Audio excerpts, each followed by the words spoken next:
stakeholders. Then, halfway through our visit, in the wee hours of Wednesday, December 10th, we witnessed the appalling show of force by government forces who turned riot police, bulldozers, and tear gas on the Maidan demonstrators as they sang hymns and prayed for peace. Ukrainians of all ages and backgrounds flooded to the Maidan to protect it. Secretary Kerry wasted no time in expressing the United States' disgust at this decision of the Ukrainian government, and by morning the riot police had been forced to retreat. Later that same day, I spent more than 2 hours with President Yanukovych. It was a tough conversation, but also a realistic one. I made absolutely clear to him on behalf of the United States that what happened December 10th, and more generally what has been happening in security terms, is absolutely impermissible in a European state, in a democratic state. But I also made clear that the United States believes there is a way out for Ukraine, that it is still possible to save Ukraine's European future, and that that is where we wanted to see the President lead his country.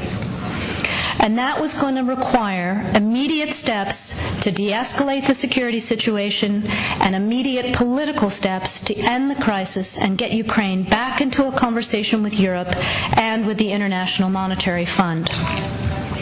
As you all know, and as I'm sure you just heard from Anders and other colleagues, Ukraine's economy is in a dire state, having been in recession for more than a year and with less than 3 months' worth of foreign currency reserves in place. The reforms that the IMF insists on are necessary for the long-term economic health of the country. A new deal with the IMF would also send a positive signal to private markets and would increase foreign direct investment that is so urgently needed in Ukraine.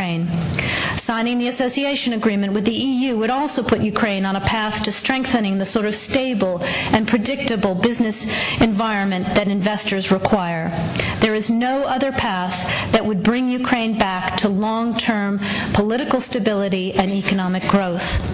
We also commend the EU for leaving the door open on the association agreement and for continuing to work with the Ukrainian government on a way forward. The Ukrainian parliament has already passed some 18 separate pieces of required legislation in advance of the Eastern Partnership Summit in Vilnius.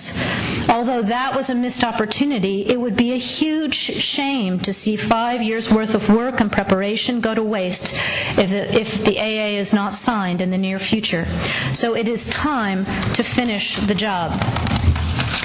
As Vice President Biden said in remarks last night, President Yanukovych has a choice. He can choose the path that leads to division and isolation, or he can take a leap and take immediate, tangible steps to defuse his country's crisis and start a genuine dialogue with the opposition and agree on a path that returns Ukraine to economic and political health. While these are challenging times in many ways, we also can't lose sight of the fact that this is a time for great optimism as well. You only have to be on the Maidan to feel the energy, to feel the hope of Ukrainians coursing through the center of Kyiv and across the country. People are engaging because they know they have a stake in the future of their country. We see energy, we see optimism that simply didn't exist in Ukraine 20 years ago. People are of all ages, of all classes, of all walks of life, are taking ownership of their future and coming out into the streets to demand a European future. They're doing so peacefully, with great courage, and with enormous personal restraint. Since Ukraine's independence in 1991, the United States has supported Ukrainians as they build democratic skills and institutions, as they promote civic participation and good governance, all of which are preconditions for Ukraine to achieve its European aspirations.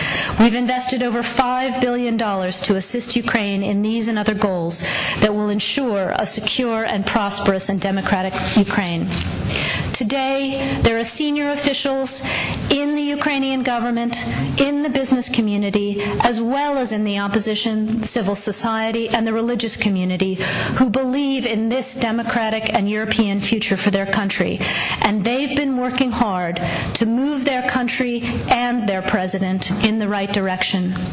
We urge the government, we urge the president to listen to these voices, to listen to the Ukrainian people, to listen to the Euromaidan, and take Ukraine forward. The support of the people in this room is absolutely essential. We thank you for all you are doing. We thank you for your partnership all these years, and we look forward to continuing to stand shoulder to shoulder with you as we take Ukraine into the future that it deserves. Thank you very much for the time today.